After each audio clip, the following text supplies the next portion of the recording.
Tinambangan habang ibinabalik sa kulungan ng Dominguez brothers na akusado sa pagpatay at karnaping. Nadaplisan sa tenga ang isa sa magkapatid. Nakatuto, si Oscar Oida. Ito yung suspect motorcycle riding in tandem. Base sa litratong ito, nakuha ng CCTV sa lugar. Lumalabas ang dalawang lalaki na lula ng isang motorsiklong nalambang sa convoy ng Dominguez brothers sa may Xavierville Avenue, Kanto Evangelista sa Quezon City. Pinati ang alas 3 ng hapon kahapon.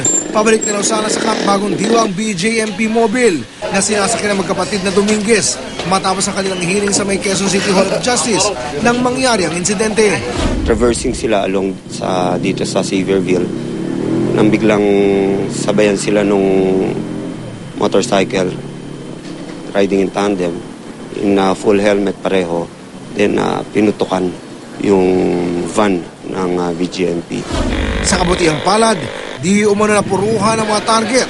Sa halip, nagtamo lamang ng dapli sa tenga ang isa sa mga Dominguez na si Raymond. 2 putok pero nung tangkang hahabulin sila ng BJMP, nagpaputok pa ng 3 pero parang pahabol na lang yon. Na-recover sa loob ng sinasakyan ng mga Dominguez ang slug na ito ng 9mm. Wala daw kaduda-duda ayon sa mga pulis na profesional ang mga salarin. Tila mula pa lang daw sa Quezon City Hall of Justice ay nakatutok na ang mga ito. Mahanap lang sila siguro ng magandang place na lalabas na soft target yung escort van. Nung nakakuha sila ng opportunity dito nila pinili, dito nila binira.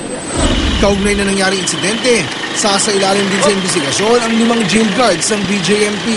Patuloy din ang paghahanap ng mga pulis para sa mga karagdagang saksi. We are calling the other witnesses to come forward for the early solution of this case.